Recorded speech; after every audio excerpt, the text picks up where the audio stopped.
اس کی درد بھری چیخیں پورے کمرے میں گونج رہی تھیں۔ وہ معصوم لڑکی میر اذلان کی نفرت اور انتقام کا شکار ہوئی تھی۔ میر اذلان نے سگریٹ کے گہرے کش لیتے اس کے بکھرے سراپے کو دیکھا۔ ابھی تو تمہیں ہر رات ایسے ہی اذیت برداشت کرنی ہے۔ یقین کرو میں تمہیں اتنی ذہنی اذیت دوں گا کہ تم اپنے پیدا ہونے پر افسوس کرو گی۔ نفرت سے کہتے وہ نہیں جانتا تھا کہ وہ عنقریب سچ سے پردہ اٹھنے والا تھا جس میں وہ معصوم بے گناہ تھی۔ خدا کے لیے بخش دو، وہ بری طرح سے سکنے لگی، لیکن رات کے 9 بج رہے تھے جب میر اذلان کی بڑی سی گاڑی ایک محل نما گھر میں داخل ہوئی تھی۔ گیراج میں گاڑی کھڑی کرتے وہ ایک کروفر کے ساتھ زمین پر بلیک شوز میں مقید پاؤں دھرتا، وہ خوبصورتی کا دیوتا اپنے انداز میں بے انتہا غرور لیے ہوئے تھا۔ چہرے پر سپاٹ تاثرات لیے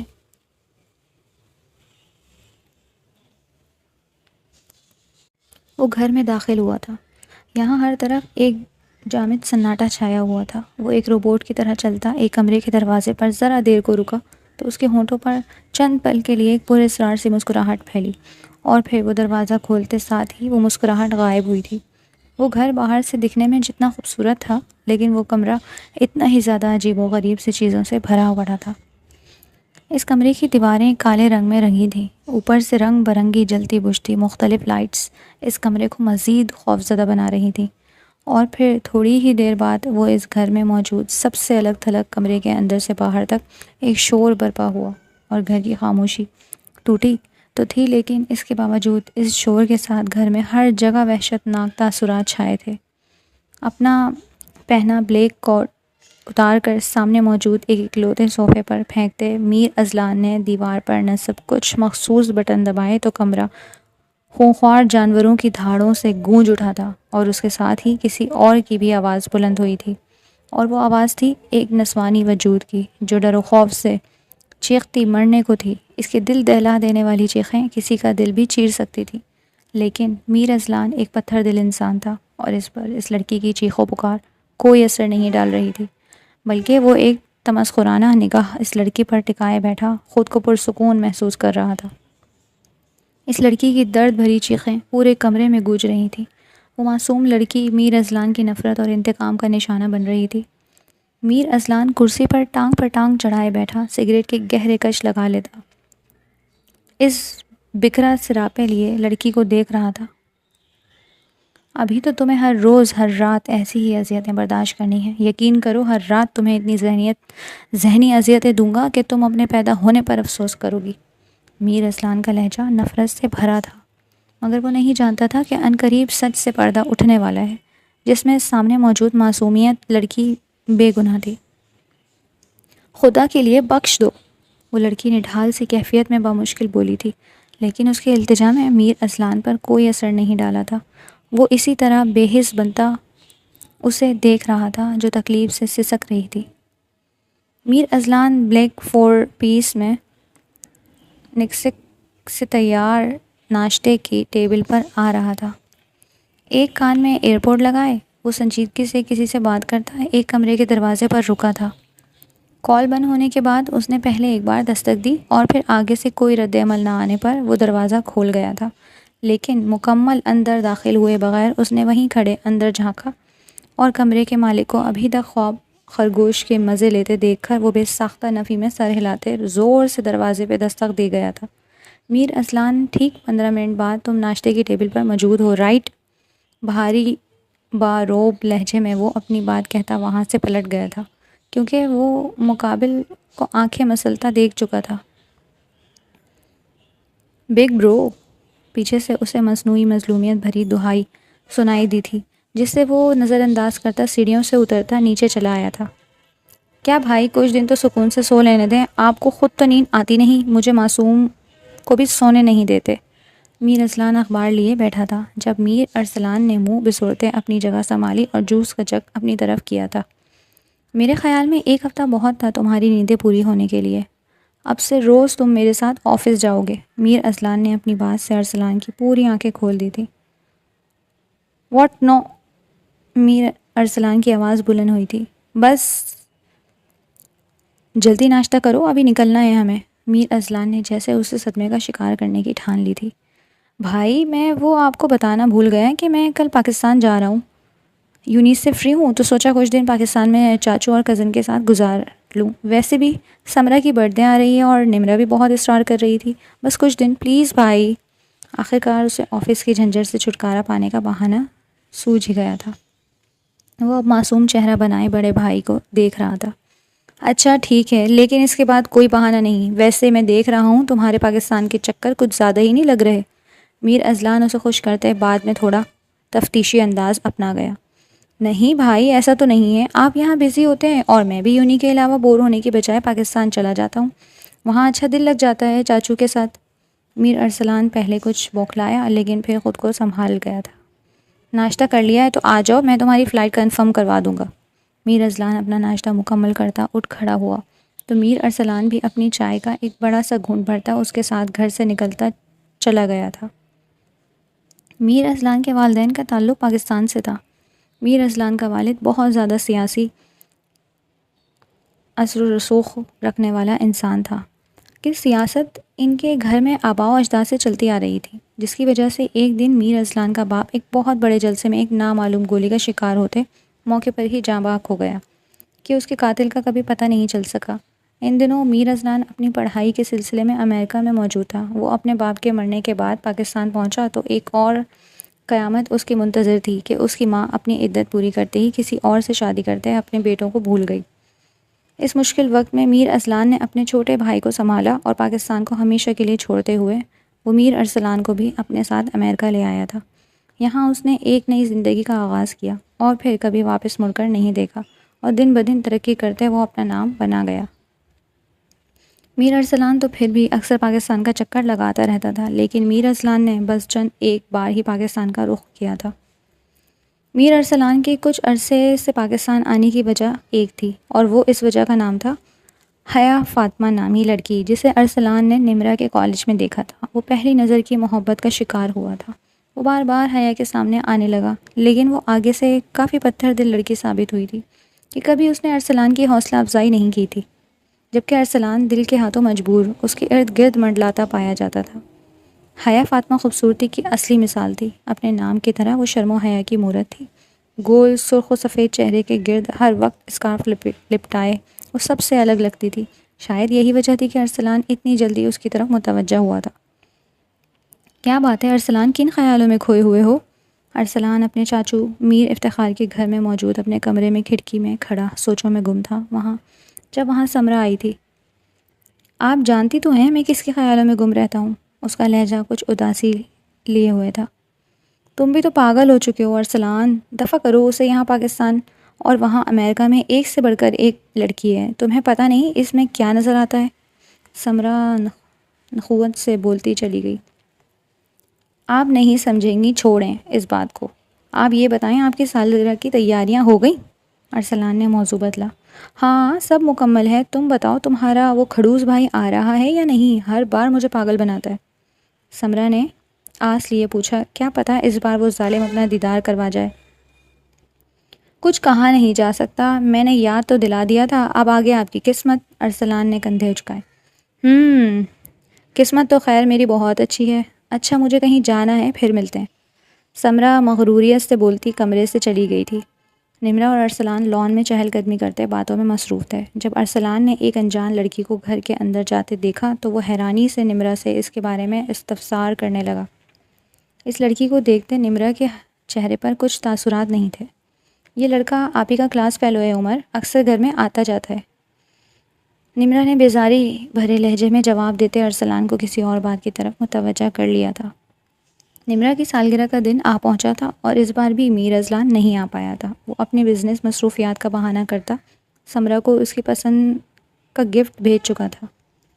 سمرہ کچھ دیر کے لیے اداس ہوئی، لیکن پھر اپنی لاپرواہ طبیعت کی بدولت وہ سب بھولتی اپنے دوستوں کے ساتھ مگن ہو گئی تھی۔ اس تقریب میں عمر بھی شامل تھا، لیکن جتنا وہ سمرہ کے قریب آ رہا تھا سمرہ اتنا زیادہ ہی اس کی طرف سے کھنچ رہی تھی۔ جیسے ہی سمرہ کچھ پل کو تنہا ہوئی عمر اس کے پاس جا پہنچا۔ تم مجھے اگنور کیوں کر رہی ہو سمرہ؟ تمہارا رویہ کیوں بدل رہا ہے؟ وجہ بتاؤ مجھے، کیا تم میرے ساتھ ٹائم پاس کر رہی ہو؟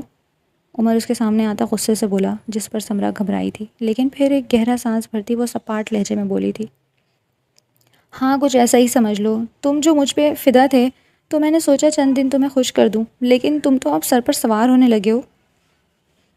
سمرہ ایٹیٹیوڈ سے بولتی عمر کو ششدر کر گئی تھی۔ وہ غصے سے پاگل ہوتا آگے بڑھتا، سختی سے سمرہ کا بازو پکڑ گیا تو وہ چیخی تھی، یہ کیا ہو رہا ہے؟ اچانک ہی وہاں ارسلان آیا تھا۔ ارسلان، یہ مجھے تنگ کر رہا ہے۔ سمرہ کچھ دیر کے لیے ارسلان کو سامنے دیکھتے بھوکلائی، پھر جلدی سے جھوٹ بول گئی تھی، جس پر ارسلان غصے میں آتا سمرہ عمر کو گریبان سے پکڑ گیا تھا۔ دونوں ہی ایک دوسرے سے گتم گتا ہو چکے تھے۔ سمرہ نے پریشانی سے اپنا سر تھاما، شور کی آواز پر سب وہاں اکٹھے ہوتے ارسلان اور عمر پر بمشکل کنٹرول کر پائے تھے۔ میں دیکھ لوں گا تمہیں بھی، اور تمہیں تو خاص طور پر۔ عمر نے خونخوار نظروں سے ارسلان اور سمرہ کو دیکھتے دھمکی دی اور تیز قدموں سے وہاں سے نکلتا چلا گیا تھا۔ اس صورتحال پر سالگرہ پر آئے دوسرے مہمان بھی جلد چلے گئے تھے۔ عمر کی دھمکی پر سمرہ کا دل گھبراہٹ کا شکار ہونے لگا تھا، لیکن پھر وہ سر جھٹک گئی تھی کہ وہ اتنی کمزور نہیں تھی کہ اس کے ساتھ کوئی بھی آسانی سے کچھ برا کر جائے۔ میر ارسلان، آخر کیا چاہتے ہو تم؟ واپس کیوں نہیں آ رہے؟ میر ارسلان نے اس سے دو ٹوک انداز میں بات کرنے کی ٹھانی تھی، کیونکہ وہ کئی بار اس سے واپسی کا کہہ چکا تھا، لیکن وہ آگے سے ٹال مٹول سے کام لینے لگا تھا۔ بھائی بس میں کل تک واپس آ رہا ہوں، کیونکہ یہاں رہنے کا کوئی مقصد نہیں رہا، وہ بہت بجھے دل سے بولا، جسے میر ارسلان پل میں محسوس کر گیا تھا۔ وہ تڑپا تھا اپنے بھائی کی اداسی پر۔ کیا ہوا ہے ارسلان؟ تم مجھے ٹھیک نہیں لگ رہے، کسی نے کچھ کہا ہے تو فوری بتاؤ مجھے، میر ارسلان نے پریشانی سے پوچھا تھا۔ میں واقعی میں ٹھیک نہیں ہوں، اور مجھے پاکستانی ایک لڑکی سے محبت ہو گئی ہے، لیکن وہ میری محبت کو سمجھنے کو تیار ہی نہیں، نہ جانے کیوں میں اسے فلرٹی اور جھوٹا لگتا ہوں۔ وہ کہتی ہے ہم کبھی ایک نہیں ہو سکتے۔ آج پہلی بار ارسلان اپنی شوخ طبیعت سے ہٹ کر اتنا رنجیدہ ہو رہا تھا۔ کون ہے وہ لڑکی جس نے میرے بھائی کو ٹھکرانے کی جرت کی ہے؟ مجھے بتاؤ، میں جیسے بھی کر کے اسے تمہارا بنا دوں گا۔ میر ارسلان بھاری باروب لہجے میں گویا ہوا تھا، جیسے اس کے لیے کچھ بھی مشکل نہ تھا۔ نہیں بھائی، میں کوئی زبردستی نہیں چاہتا، ایسے وہ اور زیادہ مجھ سے بدگمان ہو جائے گی۔ فی الوقت میں واپس آ رہا ہوں، کیا پتہ وقت کے ساتھ اس کا دل میرے لیے نرم پڑ جائے، اگر وہ میری قسمت میں ہے تو مجھے مل جائے گی۔ میر ارسلان جتنا اکھڑا اور غیر جذباتی سا انسان تھا، ارسلان اتنا ہی نرم دل انسان واقع ہوا تھا۔ خیر چھوڑیں سب، یہ بتائیں سمرہ کی سالگرہ پر کیوں نہیں آئے؟ وہ بہت ناراض ہے آپ سے۔ ارسلان نے بات کا رخ موڑا۔ مجھ سے یہ سب نہیں ہوتا، ویسے بھی میں بہت بزی تھا، لیکن گفٹ میں اسے بھیج چکا ہوں اور اس کی ناراضگی ہمیشہ کی طرح خود ہی ختم ہو جائے گی، ٹینشن نہیں ہے اس بات کی۔ میر ارسلان لاپرواہی سے بول رہا تھا، جس پر ارسلان نے تعصب سے نفی میں سر ہلایا۔ جب آپ منائیں گے ہی نہیں تو بیچاری نے خود ہی ماننا ہے نا، آپ بہت ناانصافی کر جاتے ہیں اس کے ساتھ، کیسے گزارا ہوگا آپ دونوں کا؟ ارسلان تھوڑا پریشان ہوا۔ یہ تو سمرہ کو سوچنا چاہیے، کیونکہ میں تو ایسا ہی ہوں، مجھے اپنی زندگی کے لیے پسند کرنے والی خود ہے، ورنہ میری زندگی تو فٹ فاٹ چل رہی ہے۔ ایک غرور، ایک اکڑ لیے بولتا میر ارسلان نہیں جانتا تھا کہ یہ الفاظ اس کا بہت جلد منہ چڑھانے والے ہیں۔ ایک دو مزید بات کے بعد ارسلان کال کاٹ گیا تھا۔ خود پر طاری ہوتی سوگواریت کو دور کرنے کے لیے ارسلان نے کچھ وقت گھر سے باہر گزارنے کا سوچتے باہری جانب قدم بڑھائے تھے۔ اس کی گاڑی کوئی مسئلہ کر رہی تھی، اسی لیے وہ سمرہ کی گاڑی لیتے گھر سے نکل آیا تھا۔ گاڑی میں بلند آواز میں میوزک لگائے وہ گاڑی کی رفتار کافی بڑھا گیا تھا، لیکن کچھ منٹ بعد اس نے جیسے ہی گاڑی کو بریک لگانی چاہی تو ارسلان کا دماغ گھوما تھا، کیونکہ گاڑی کی بریکس کام ہی نہیں کر رہی تھیں۔ سمرہ بے انتہا پریشانی سے فون ہاتھ میں لیے گھر کے داخلی دروازے سے باہر ادھر سے ادھر چکر لگا رہی تھی، جب نمرہ اس کے پاس چلی آئی۔ کیا بات ہے آپی، آپ بہت پریشان لگ رہی ہیں؟ اس نے سمرہ کا سفید پڑتا چہرہ بغور دیکھا تھا۔ ہاں نمرہ، وہ میرا دل ڈوبتا جا رہا ہے۔ وہ ارسلان میری گاڑی لے کر باہر نکلا ہے، اور سمرہ سے پوری بات بتائی نہیں جا رہی تھی۔ اور کیا آپی، سب خیریت ہے نا؟ اس میں ایسا کیا ہے اگر ارسلان آپ کی گاڑی لے کر گیا ہے تو؟ نمرہ نے حیرانگی سے پوچھا تھا۔ ابھی میرے پاس عمر کی کال آئی تھی، وہ کہہ رہا تھا کہ اس نے میری گاڑی کی بریک فیل کر دی ہیں، وہ مجھ سے انتقام لینا چاہ رہا تھا، لیکن میری جگہ ارسلان پھنس گیا ہے، اگر اسے کچھ ہو گیا تو؟ سمرہ کا سارا وجود مارے خوف کے لرز رہا تھا، وہ سمجھ نہیں پا رہی تھی کہ اس صورتحال میں کیا کرے۔ کیا؟ یہ تو واقعی بہت پریشانی والی بات ہے، میں اسی لیے آپ کو عمر سے دور رہنے کا بولتی تھی، لیکن آپ میری کہاں سنتی تھی۔ اب دیکھیں یہاں زندگی اور موت کا مسئلہ بن گیا ہے، آپ ایسا کریں ارسلان بھائی کو کال کریں ان کی خیریت پوچھیں اور ان کو کوئی احتیاطی تدابیر اختیار کرنے کو کہیں جلدی۔ نمرہ بھی بے حد پریشانی کا شکار ہوتی سمرہ کو ہدایت دینے لگی تو اس نے جلدی سے ارسلان کو کال ملائی تھی، لیکن آگے کال لگ نہیں رہی تھی۔ دوسری طرف ارسلان گھبراہٹ کا شکار ہونے لگا تھا۔ گاڑی کی رفتار بالکل کم کرتے اس نے ہر ممکن کوشش کی تھی کہ وہ کسی طرح گاڑی کو روک سکے۔ اس کا دھیان سامنے سڑک سے باہر بار بار ہٹ رہا تھا جب اچانک سے ایک گاڑی مخالف سمت سے موڑ کاٹتی اس کی گاڑی کے سامنے آئی تھی۔ اس نے اپنی گاڑی کو آگے نکالنا چاہا تھا، لیکن دوسری گاڑی چلانے والا شاید کوئی اناڑی تھا، جس کی وجہ سے ارسلان کی گاڑی اس گاڑی سے ٹکراتی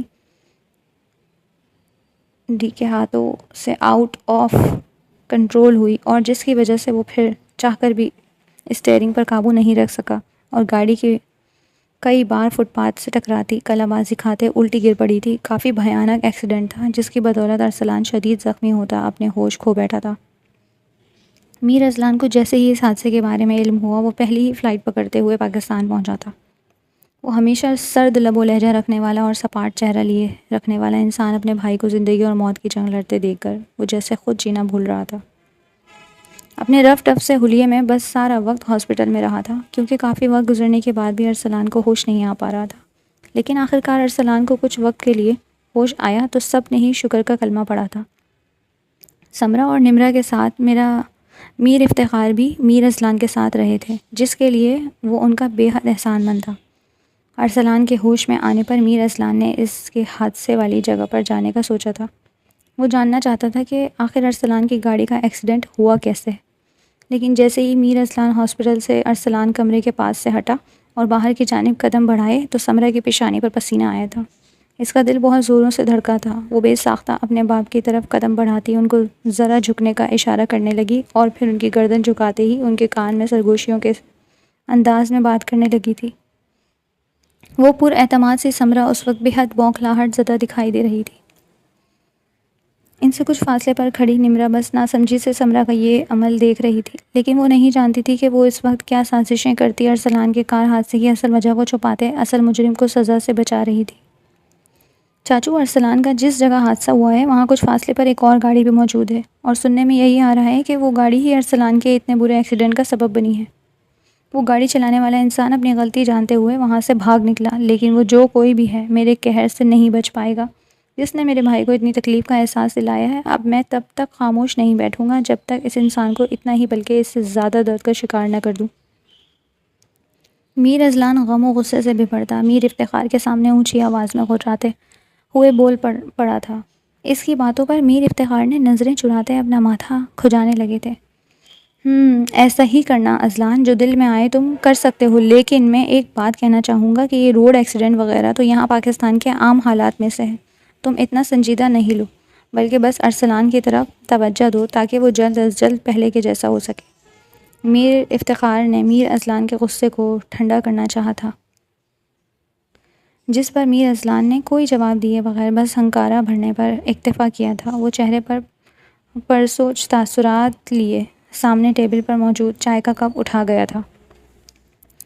میر ارسلان کا موجودہ غصہ شاید وقت گزرتے کم ہونے کے ساتھ ساتھ ختم بھی ہو جاتا، جو اگر ارسلان صحت یابی کی طرف گامزن نظر آتا۔ لیکن ارسلان کی حالت دن بدن بگڑتی چلی گئی تھی۔ جب ایک دن ارسلان نے اشارے سے ارسلان کو اپنی طرف متوجہ کیا تھا، اس وقت دونوں بھائی ہاسپٹل کے کمرے میں اکیلے تھے۔ ارسلان غمزدہ دل لیے اپنے بھائی کی حالت دیکھ رہا تھا، اور پھر اس کے اشارے پر وہ جھٹ اس کے نزدیک آیا تھا۔ بھائی، وہ بمشکل بولا تھا۔ جی میری جان، بولو کیا بات ہے؟ ارسلان اس پر جھکا تھا۔ ایسے نہیں کرو یار، جلدی سے ٹھیک ہو جاؤ۔ پھر میں نے سوچا ہے جس لڑکی کو تم پسند کرتے ہو میں خود اس کے پاس جاتے اسے تمہارے لیے مناؤں گا۔ ارسلان نے اسے خوش کرنے کی کوشش کی تھی، جس پر ارسلان کے لب کچھ دیر کو مسکراہٹ میں ڈھلے تھے۔ بھائی، وہ گاڑی ارسلان نے ارسلان کو کچھ بتانے کی کوشش کی، اپنی پوری طاقت استعمال کرتے اپنے بند ہوتی آنکھوں کو کھولنا چاہا، لیکن ایسا ہو نہیں پایا تھا اور اس کی آنکھیں بند ہوتی چلی گئی تھیں، اور اب کی بار ارسلان ہمیشہ کے لیے اس دنیا کی طرف سے آنکھیں بند کر گیا تھا۔ وہ کسی اور کی غلطی کا خمیازہ بھگتتا زندگی سے منہ موڑ بیٹھا تھا۔ میر ارسلان کا دل بہت زور سے دھڑکا تھا۔ اس نے اپنا کپکپاتا ہاتھ آگے بڑھاتے ارسلان کی گال پر رکھا تھا۔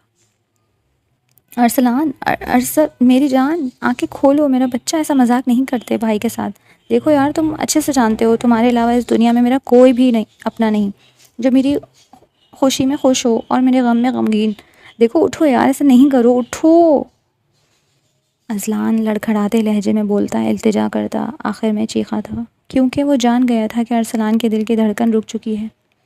میر اذلان پر غم و صدمے کا پہاڑ ٹوٹ پڑا تھا. وہ ایک زخمی شیر بنا تھا، اور اس زخمی شیر کی سمجھ بوجھ کی ساری صلاحیت بھی دم توڑ چلی گئی تھی. ارسلان کو سپرد خاک کرتے اذلان نے خود سے وعدہ کیا تھا کہ وہ اس کی موت کا سبب بننے والے کو بھی اسی طرح تڑپا تڑپا کر مارے گا. اب تبھی اس کے دل و دماغ کو سکون ملنا تھا.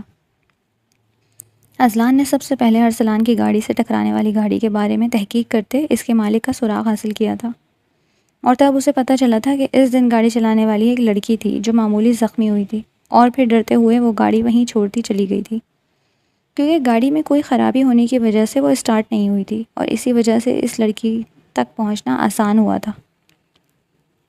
میر اذلان نے جب پہلی بار اس لڑکی کو دیکھا تو سب کچھ بھولتے کچھ وقت کے لیے دیکھتا چلا گیا تھا، کیونکہ دوپٹے کو اپنے کومل سے چہرے کے گرد لپیٹے وہ ایک نورانی سا تاثر دے رہی تھی. میر اذلان کو اس سے ایسی وائب آ رہی تھی جیسے وہ اسے اپنی طرف کھینچ رہی ہو. اس لڑکی کو دیکھتے ہی اپنی بدلتی کیفیت پر اذلان کو اس بار خود پر بے شمار غصہ آیا تھا. اس نے زور سے نفرت اور غصے سے اس لڑکی کو دیکھنے کی کوشش کرتے اپنا سر جھٹکا تھا. وہ جلدی سے وہاں سے پلٹتے اپنے ملازم کو اس لڑکی کے لیے اپنے گھر میں تیار کردہ خصوصی کمرے میں پہنچانے کا اشارہ کر گیا تھا. کچھ دیر کے لیے اذلان کے دل کی جو حالت ہوئی تھی اسے محسوس کرتے میر اذلان زندگی میں پہلی بار کچھ گھبراہٹ کا شکار ہوا تھا، جس کے سبب وہ خود کو مزید پتھر دل بنانے کی کوشش کرتے اس لڑکی کی سزا میں اضافے کے لیے سوچنے پر مجبور ہوا تھا. اسے یہی بہتر لگا، کیونکہ وہ اپنے بھائی کی قاتل لڑکی کے لیے دل میں خواب میں بھی نرم گوشہ پیدا نہیں ہونے دے سکتا تھا. اسی لیے اپنے مظالم بڑھاتا وہ جیسے خود کو یہ باور کروانا چاہتا تھا کہ اس سے بڑھ کر کوئی بھی اپنے بھائی سے اتنی جنونی محبت نہیں کر سکتا کہ اسے مارنے والے پر وہ اس کی زندگی کا پل پل روح کو لرزا دینے والی تکلیف سے بھر دے. میر اذلان نے اپنی آنکھوں سے بالکل سامنے بیٹھ کر اس لڑکی کی بے بسی کا تماشا دیکھا تھا. دل جو اب تک جوان بھائی کی موت پر سلگ رہا تھا تو اسے لگا اب جا کر دل کو کچھ راحت ملنے والی ہے. وہ خود کو چھپا کر رکھنے والی لڑکی اب بغیر کسی رشتے کے اپنا بکھرا سراپا لیے اس کے سامنے تھی، شاید جس سے آدھی موت تو اس کی ہو چکی تھی، اور مکمل موت اب قطرہ قطرہ کرتے میر اذلان ایسے دے رہا تھا کہ وہ لڑکی تڑپتی سسکتی اس سے اپنا جرم پوچھتی خود پر رحم کرنے کی التجا کرنے لگی تھی. لیکن میر اذلان اسے یوں ہی روتا بلکتا چھوڑ کر کمرے سے نکلتا چلا گیا تھا. سمرہ کے علم میں جیسے ہی یہ بات آئی کہ میر اذلان کسی لڑکی کو ارسلان کے قتل کے جرم میں سزا دے رہا ہے، وہ حیرانگی اور کچھ جلن کا شکار ہوتی فوری میر اذلان کے گھر پہنچی تھی. وہ میر اذلان سے محبت کرتی تھی، جلد دونوں کی شادی ہونے والی تھی. وہ میر اذلان کے گرد کسی لڑکی کا سایہ بھی برداشت نہیں کر سکتی تھی. بے شک میر اذلان کا رویہ اس کے ساتھ بھی لیا دیا سا رہتا تھا، لیکن وہ یہ سوچ کر خود کو مطمئن کر لیتی تھی کہ کوئی اور لڑکی بھی میر اذلان کی زندگی میں نہیں ہے. سمرہ جس وقت میر اذلان کے گھر میں داخل ہوئی تو میر اذلان اس وقت لاؤنج میں ہی موجود تھا. وہ سامنے اسے پا کر مسکراتے چہرے کے ساتھ اپنے بالوں کو ایک ادا سے جھٹکتی جلدی سے اس کی طرف آئی تھی. وہ اس وقت شارٹ پنک شرٹ اور وائٹ ٹراؤزر پہنے مکمل ماڈرن لگ رہی تھی. ہائے اذلان، کیسے ہو؟ وہ چہکتی آواز میں بولتی اسے اپنی طرف متوجہ کر گئی. میں ٹھیک، تم سناؤ؟ بغیر کسی خاص رد عمل کے وہ ایک نظر اسے دیکھتا اپنے موبائل میں مصروف ہوا تھا. میں بھی ٹھیک. میں نے سوچا تم اداس ہو، اکیلے اور پریشان، تو تمہارے پاس چکر لگا لوں. تم تو دوبارہ آئے ہی نہیں، وہ بھرپور لگاوٹ سے بولی تھی. میرے پاس وقت نہیں ہے ادھر ادھر چکر لگانے کے لیے، اور تم نے خواہ زحمت کی یہاں آنے کی، کیونکہ میں پریشان اور اداس نہیں ہوں. میر اذلان کو کسی کا دل رکھنا نہیں آتا تھا، جس پر سمرہ نے منہ بزورا تھا. وہ اذلان، میں نے سنا ہے کہ تم نے ارسلان کی گاڑی کا جس کی وجہ سے ایکسیڈنٹ ہوا ہے اسے ڈھونڈ چکے ہو، اور وہ ایک لڑکی ہے. سمرہ کا لہجہ نہ چاہتے ہوئے بھی لڑکی کے ذکر پر تھوڑا تیز ہوا تھا، جس پر میر اذلان نے اسے خوشمگین نگاہوں سے گھورا تھا تو وہ فوراً اپنی بات کی وضاحت دینے لگی. وہ میرا مطلب ہے کہ میں بھی اس لڑکی کو دیکھنا چاہتی ہوں کہ وہ کون اتنی احمق لڑکی ہے جس کی غلطی کی وجہ سے آج ارسلان ہمارے ساتھ نہیں. اس نے اپنا لہجہ غمگین بنانے کی کوشش کی تھی. میرے خیال میں اس کی ضرورت نہیں ہے، اور ویسے بھی میں کسی ضروری کام کے لیے جا رہا ہوں. وہ بولتے ساتھ اٹھ کھڑا ہوا تو سمرہ بھی جلدی سے کھڑی ہوئی تھی. پلیز اذلان، ایک بار تم مجھے بتا دو وہ کہاں ہے. میں خود اسے دیکھ لیتی ہوں، تم جاؤ کام کے لیے۔ سمرہ نے ایک اور کوشش کی تو اذلان نہ چاہتے ہوئے بھی اسبات میں سر ہلاتے ہوئے اسے اپنے پیچھے آنے کا اشارہ کرتے آگے بڑھ گیا، تو سمرہ نے بھی دل میں تجسس لیے اور دھڑکتے دل کے ساتھ اس کے پیچھے قدم بڑھائے تھے۔ وہ یہ بھی دیکھنا چاہتی تھی کہ آخر میں اذلان اس لڑکی کو کس حال میں اپنے پاس رکھے ہوئے ہے، جبکہ یہ خدشہ بھی اسے ستا رہا تھا کہ یوں تنہا ایک گھر میں رہتے ہوئے کہیں وہ لڑکی کے ساتھ کوئی تعلق نہ بنا لے۔ یعنی ہر منفی سوچ اس وقت سمرہ کے دماغ کا حصار کیے ہوئے تھی۔ کمرے میں داخل ہوتے ہی تاریکی نے ان کا استقبال کیا تھا۔ اذلان نے ایک لائٹ جلائی بھی تو بالکل مدھم سی، جس سے کمرے کی وحشت میں اضافہ ہو رہا تھا۔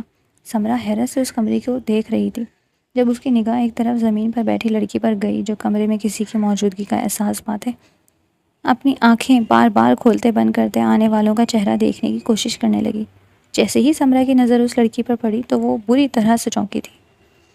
یہ سمرہ حیرانگی سے بولی جب وہ صدیوں سے بیمار نظر آتی لڑکی سامنے ایک شناسا چہرہ پاتی کسی امید کے تحت جلدی سے دیوار کا سہارا لیتی کھڑی ہوئی تھی۔ تم سمرہ پلیز مجھے بچا لو، دیکھو یہ بہت ظالم ہے، میری کوئی غلطی نہیں ہے، مجھے یہاں سے لے جاؤ، میں مر جاؤں گی۔ وہ لڑکی وہیں کھڑے ہاتھ جوڑتے التجا کرنے لگی تھی۔ اذلان ان دونوں کے ایک دوسرے کو جاننے پر یہی سمجھا تھا کہ شاید وہ اس کی دوست ہے۔ سمرہ کو کچھ دیر کے لیے چپ لگی تھی، وہ بس آنکھیں پھاڑے سامنے کھڑی حیا فاطمہ کو دیکھ رہی تھی، وہی حیا فاطمہ جو ارسلان کی محبت تھی، لیکن اس کی آنکھوں میں اس کے لیے کسی قسم کی کوئی رحم دلی اور ہمدردی کی لہر نہیں جاگی تھی۔ آخر کو وہ بھی تو ارسلان کی کزن تھی، دونوں کا خون کا رشتہ تھا، تو پھر وہ کیسے نرم دل ہو سکتی تھی؟ اذلان تمہیں پتہ نہیں ارسلان نے کبھی بتایا ہے نہیں کہ اسے یہاں ایک لڑکی سے محبت ہوئی تھی، لیکن وہ لڑکی اپنی اکڑ میں رہتے اسے ہمیشہ ٹھکراتی رہی تھی۔ سمرہ سامنے حیا پر سرد نظریں ٹکائے بول رہی تھی، جس پر اذلان تو حیرانگی سے اسے دیکھنے لگا، جبکہ وہ لڑکی کھڑکھڑائی تھی کہ اب تو اس کے حصے میں ایک مزید جرم لکھا جانے والا ہے۔ یقیناً میر اذلان پہلے سے بھی بدتر ہونے والا ہے۔ اذلان نے بس اسبات میں سر ہلاتے اپنا لا علم ہونے کا بتایا تو سمرہ آگے بولی تھی، اور وہ لڑکی کوئی اور نہیں بلکہ یہی ہے حیا فاطمہ، جسے ہمیشہ اپنے پردے اور نیک سیرت ہونے کا گھمنڈ رہا ہے۔ سمرہ سپاٹ لہجے میں بولتی اذلان کو اس لڑکی سے نفرت کی ایک اور وجہ دی گئی تھی۔ اذلان آگے سے کچھ بول نہیں پایا تھا، اس کمرے میں موجود دہشت کے ساتھ خاموشی بڑھی تو سمرہ کا دل عجیب سے انداز میں گھبرایا تھا، کیونکہ اچانک سے حیا فاطمہ کی مردہ ہوتی آنکھیں اسے خوف میں مبتلا کر گئی تھیں۔ اوکے اذلان، میں چلتی ہوں، بائے۔ وہ جلدی سے بولتی پلٹی تھی اور تیز قدموں سے چلتی چلی گئی تھی۔ سمرہ اذلان کے گھر سے نکلتی بار بار سر کو جھٹک رہی تھی، پھر وہ بڑبڑائی تھی، اچھا ہے اسے سزا ملے، ارسلان بیچارہ کس قدر محبت کرتا تھا اس سے، اور یہ میڈم خود کو نہ جانے کیا سمجھتی تھی، اب عقل ٹھکانے آئے گی۔ دل ہی دل میں کہیں حیا فاطمہ کے حجاب سے خار کھاتی یا پھر احساس کمتری کا شکار ہوتی۔ اب اسے اس حال میں دیکھ کر وہ کمینی سی خوشی محسوس کر رہی تھی۔ تم ذلیل لڑکی، پہلے میرے زندہ بھائی کو غمزدہ کیا اور پھر اسے اس دنیا سے ہی رخصت کر دیا، تم ایک انتہائی بری لڑکی ہو۔ اذلان تیز سے آگے بڑھتا اپنے ہاتھ بلند کرتے پوری طاقت سے اس کے چہرے پر تھپڑ رسید کرنے کا ارادہ کرتے اس کے چہرے کے نزدیک لایا تھا، جس پر حیا اس کے تھپڑ کے ڈر سے چیختی اپنا چہرہ دونوں ہاتھوں میں چھپاتی دیوار میں گھسنے کی کوشش کرنے لگی تھی، اور پھر اذلان چاہ کر بھی اسے چھو نہیں پایا تھا کہ جس دن سے وہ اسے یہاں لایا تھا وہ بس اس کے دماغ سے کھیلتا، اسے ذہنی ٹارچر کر رہا تھا، لیکن ایک بھی دن وہ اسے مار پیٹ نہیں سکا تھا۔ میر اذلان اپنا ہاتھ واپس کھینچ کر دونوں ہاتھوں کی مٹھیاں بھیجتے وہاں سے نکلتا چلا گیا تھا۔ آپی میں یہ کیا سن رہی ہوں کہ میرے بھائی کسی لڑکی کو اٹھا کر لے آئے ہیں، وہ ارسلان کے قتل کے جرم میں؟ سمرہ اپنے روم میں ڈریسنگ کے ساتھ کھڑی خود کے چہرے پر میک اپ کی لیئر چڑھاتے مصروف تھی جب نمرہ کمرے میں داخل ہوئی۔ بول رہی تھی، اس کی آواز میں حیرانگی تھی۔ ہاں کچھ ایسا ہی ہے، اور تمہیں ایک بات بتاؤں، وہ لڑکی کوئی اور نہیں بلکہ تمہاری یونی میں پڑھنے والی حیا فاطمہ ہے، جس پر ارسلان دل ہارا تھا۔ سمرہ بے فکری اور لاپرواہی سے بتا رہی تھی، جبکہ اس انکشاف پر نمرہ کا منہ کھلا تھا۔ کیا وہ بیچاری معصوم لڑکی بھائی کے عذاب کا نشانہ بن رہی ہے؟ نمرہ سرگوشی سے تھوڑی بلند آواز میں بڑبڑائی اور سمرہ کے کانوں تک بخوبی پہنچی تھی۔ کوئی معصوم نہیں ہے وہ، سمرہ نے تلخ بھرے لہجے میں کہا تھا، اور ہٹو یہاں سے، مجھے دیر ہو رہی ہے، میرا آج دوستوں کے ساتھ باہر لنچ کرنے کا پلان ہے۔ سمرہ اپنا ہینڈ بیگ اٹھاتی اس کے پاس سے گزرتی چلی گئی تھی، جبکہ وہ دکھ اور تعصب سے اپنی بڑی بہن کی پشت کو تکتی رہ گئی تھی۔ وہ بوجھل قدموں کے ساتھ کمرے سے نکلی تھی۔ تم پچھتاؤ گے میرے ساتھ اتنا برا کرنے پر، تمہیں کبھی سکون نہیں ملے گا میر اصلان، تم سونے کو ترسو گے کیونکہ جب بھی تم آنکھیں بند کرو گے تمہیں تمہارا ضمیر سونے نہیں دے گا۔ حیا فاطمہ غم و تکلیف اور غصے کا شکار میر اصلان کو بد دعا پر بد دعا دے رہی تھی، جس پر میر اصلان غصے میں آنے کے بجائے زبان پر کفل لگائے اسے دیکھ رہا تھا۔ سوتے ہوئے تو وہ اب بھی ڈرنے لگا تھا کیونکہ اس کے خواب میں مسلسل کئی دن ارسلان آتے اسے بے چین کر رہا تھا، جس کی وجہ خواب میں ارسلان کا اس سے خفگی کا اظہار کرنا تھا۔ سامنے کھڑی لڑکی مرنے کو تھی جیسے، کیونکہ جب اپنے ارد گرد کے ماحول سے سہمتی تھی تو روتے اور چیختے ہوئے اب خود کو زخمی کرنے لگتی تھی۔ کچھ دن پہلے والی حیا فاطمہ اور آج کی حیا فاطمہ میں زمین و آسمان کا فرق آ چکا تھا کہ وہ چند دنوں میں ہی اس کی رنگت سفید پڑ چکی تھی۔ تمہاری وجہ سے میرا بھائی مرا ہے۔ آخر میر اصلان نے کچھ بولنے کی کوشش کی تھی تاکہ وہ لڑکی خود کو مظلوم سمجھنا چھوڑ دے۔ میری وجہ سے نہیں مرا تمہارا بھائی، میں اس وقت ایک بلی کے بچے کی جان بچا رہی تھی تو تمہارے بھائی کو کیسے مار سکتی ہوں؟ اس وقت اگر میں کچھ غلط تھی تو وہ بھی اپنی گاڑی کو روک سکتا تھا۔ حیا فاطمہ اپنی پوری طاقت لگاتے بول رہی تھی کیونکہ اس کا گلا ہر وقت چیخنے چلانے کی وجہ سے بیٹھ چکا تھا۔ جو بھی ہے وجہ تو تم بنی نا، اور پھر جو تم نے اس کی محبت کا انکار کرتے اسے دکھ پہنچایا وہ کیا تھا؟ میر اصلان نے جیسے اس کا ایک اور گناہ بتانا چاہا، جسے سنتے وہ استہزاء سے بھرپور مسکرائی تھی، لیکن اس مسکراہٹ میں اذیت سی تھی۔ ہاں یا نہ کا حق تھا مجھے میر اصلان، اس سب کے باوجود میں نے تمہارے بھائی کی حوصلہ افزائی اس لیے نہیں کی کیونکہ میرے اپنے کزن کے ساتھ منگنی ہو چکی تھی، اور پھر ہمارے خاندان والے لڑکیوں کا خاندان یا پھر اپنی ذات سے باہر رشتہ نہیں کرتے، تو پھر میں کیسے اس کی محبت قبول کرتی؟ حیا فاطمہ آج میر اصلان کو باتوں سے ہی شکست دے رہی تھی کہ وہ اب کچھ بولنے کے بجائے کچھ پل اس کے چہرے کی طرف دیکھتا اسی خاموشی کے ساتھ پلٹ گیا تھا کہ آج اسے حیا فاطمہ کو کوئی سزا دینے کا بھی ہوش نہیں رہا تھا، جس پر وہ جلدی سے اس کے پیچھے لپکی تھی۔ تم آج ایسے کیسے واپس جا سکتے ہو؟ مجھے روز کی سزا دو، دیکھو مجھے اب نہیں جینا بلکہ میری سزا بڑھا دو تاکہ میں جلد سے جلد مر جاؤں، یا پھر ایک ہی بار مجھے جان سے مارتے میرے لیے آسانی کر دو۔ وہ پاگل بنتی میر اصلان کا بازو جکڑ گئی اور اس کے لمس پر میر اصلان کو عجب وحشت سی ہوئی تھی کہ وہ اس کا ہاتھ جھٹکتا کمرے سے باہر نکل گیا، دروازہ بند کرتے چلا گیا تھا، جبکہ حیا فاطمہ زور زور سے دروازہ پیٹتی اسے آج اپنے منہ سے خود کو ذہنی اذیت دینے کے لیے التجا کر رہی تھی کہ وہ اپنی بچی کچی سانسوں کو جلد ختم ہوتے دیکھنا چاہتی تھی۔ آپی آپ اتنی صفا کیسے ہو سکتی ہیں؟ کیونکہ آپ اچھے سے جانتی ہیں کہ ارسلان کے مرنے کی بڑی وجہ آپ تھیں، آپ کی غلطی کا خمیازہ ارسلان نے موت کی صورت میں اٹھایا ہے۔ نمرا آج پھر سمرا کے روبرو کھڑی تھی۔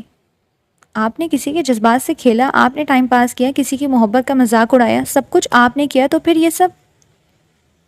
نمرا مزید بولتی کہ سمرا نے غصے سے منہ پھیلاتے اسے ٹوکا تھا۔ یہیں چپ کر جاؤ نمرا، نہیں تو مجھ سے برا کوئی نہیں ہوگا۔ سمرا نے انگلی اٹھاتے اسے وارننگ دینی چاہی۔ آپ سے برا کوئی ہے بھی نہیں آپی، کیونکہ آپ نے بابا سے کہہ کر ارسلان کے مرنے کی اصل وجہ کو چھپا دیا ہے، کیونکہ اگر گاڑی کے بریک فیل کا علم میرے بھائی کو ہوتا تو وہ آسانی سے عمر تک پہنچ سکتے تھے اور سزا کا اصل حقدار وہی تھا۔ نمرا نے بغیر لحاظ کیے اسے سنایا تھا۔ سمرا نے لب بھینچے تھے۔ تم اپنی زبان بند کرتی ہو یا نہیں؟ اگر یہ بات اس کمرے سے باہر نکلی تو یا میر اصلان کو کچھ پتہ چلا تو میں تمہیں جان سے مار دوں گی، سمجھی تم؟ کیونکہ میں میر اصلان کو کسی قیمت پر نہیں کھو سکتی۔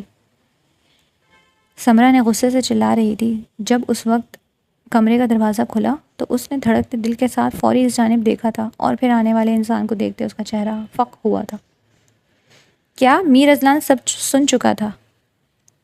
وہ اس کے چہرے کے تاثرات سے کچھ اندازہ لگانے کی کوشش کرتی جب وہ اسے سمجھنے کا موقع دیے بغیر آگے بڑھا تھا اور اپنے ہاتھ کا زوردار تھپڑ اس کے گال پر جڑ چکا تھا۔ تم اتنی گھٹیا لڑکی ہوگی میں سوچ بھی نہیں سکتا تھا، اور اب تم بھول جاؤ کہ میں تم سے کسی قسم کا رشتہ رکھوں گا، اور آئندہ کبھی میرے سامنے آنے کی غلطی مت کرنا ورنہ بہت برا پیش آؤں گا۔ میر اصلان اسے پیچھے دھکیلتا غصے سے لمبے لمبے ڈگ بھرتا واپس پلٹ چلا گیا تھا۔ بھائی بھائی رکیں، نمرا اسے پکارتی ہوئی اس کے پیچھے آئی تھی۔ نمرا مجھے جانے دو، میرا یہاں رکنے کا کوئی موڈ نہیں۔ میر اصلان نے بغیر پلٹے اپنا ہاتھ بلند کیا۔ چلے جائیے گا، نہیں روکوں گی میں آپ، بس آپ سے یہ کہنے آئی ہوں بھائی کہ حیا فاطمہ بہت اچھی لڑکی ہے، اس کی سزا ختم کر دیں، یہ سوچ کر کہ وہ ارسلان کی محبت رہی ہے۔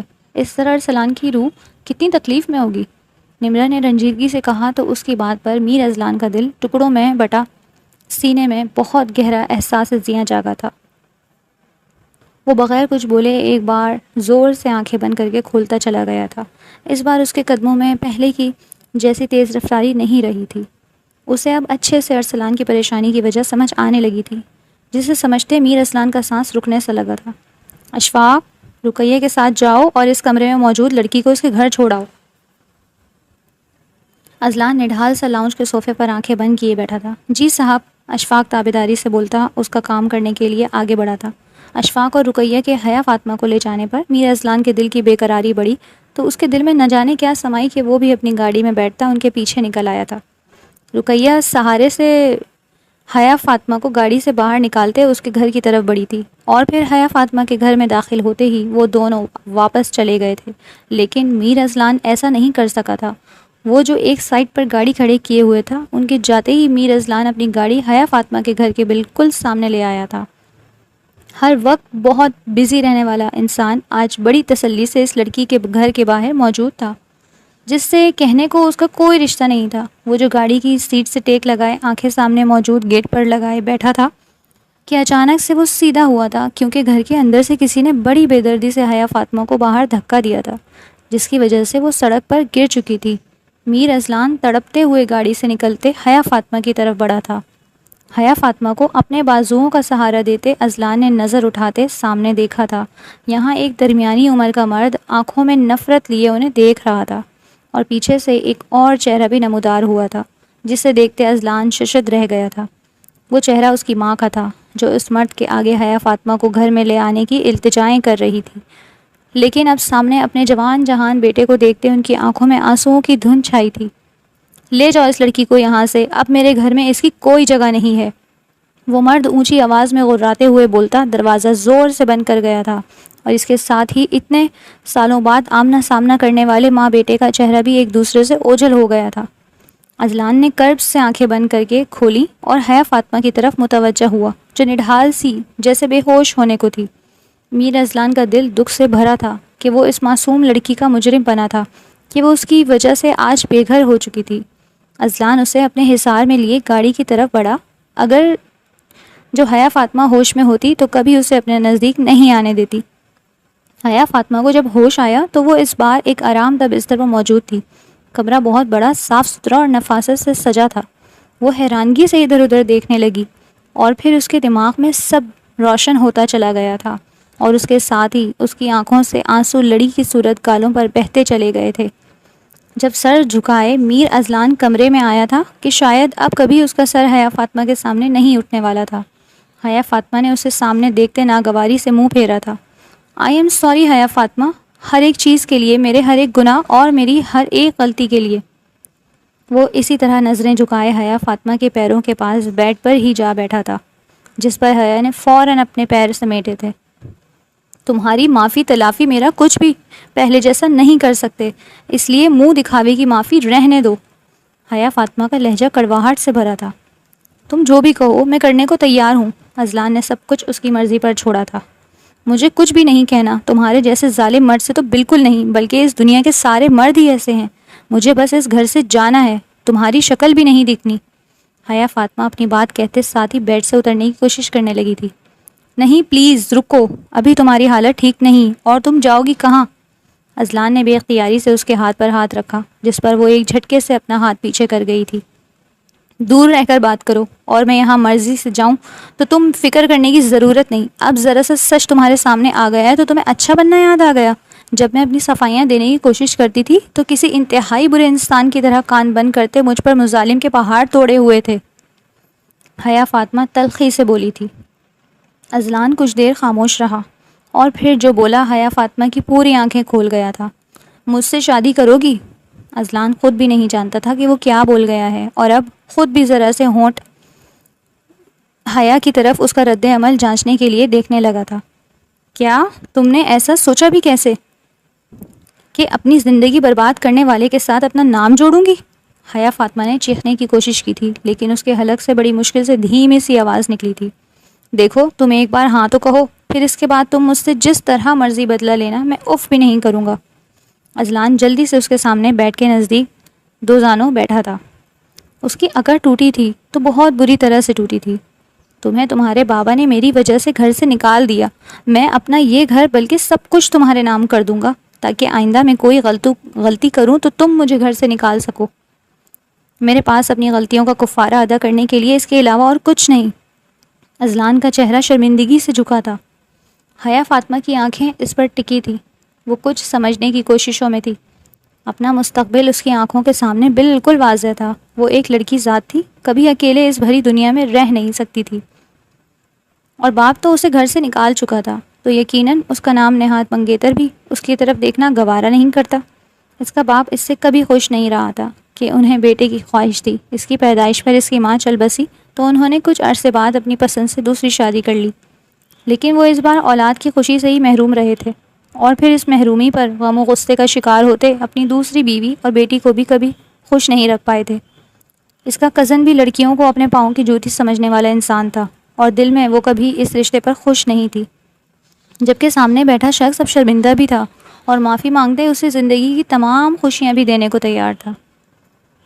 تھوڑی دیر کمرے میں دو نفوس ہونے کے باوجود خاموشی کا راج رہا، جس پر اذلان نے دھڑکتے دل کے ساتھ امید بھری آنکھوں سے حیا کی طرف دیکھا تھا، جو خود بھی اس کی طرف دیکھ رہی تھی۔ پھر اس کا اس بات میں سر ہلا تو اذلان کا دل یک بارگی بہت زور سے دھڑکا تھا۔ میں تیار ہوں آپ سے شادی کرنے کے لیے، لیکن حیا فاطمہ کا لہجہ آخر میں کچھ لڑکھڑایا تھا۔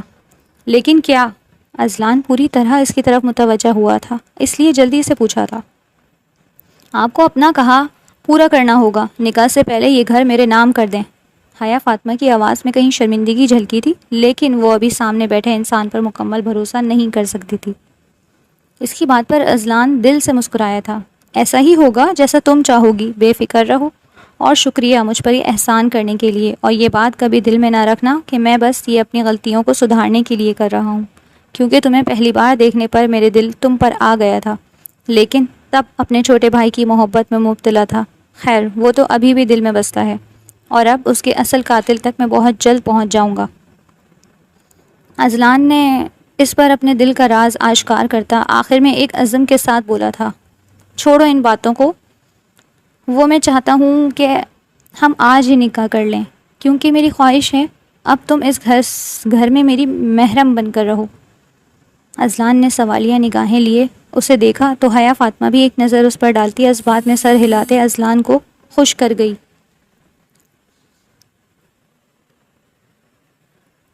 وہ دل میں بہت سے عزم باندھتا کمرے سے چلا گیا تھا کہ وہ اب یقیناً حیا فاطمہ کو ہمیشہ سر آنکھوں پر بٹھانے والا تھا۔ دوسری طرف سمرہ اتنی پلاننگ کے باوجود خالی ہاتھ رہ گئی تھی۔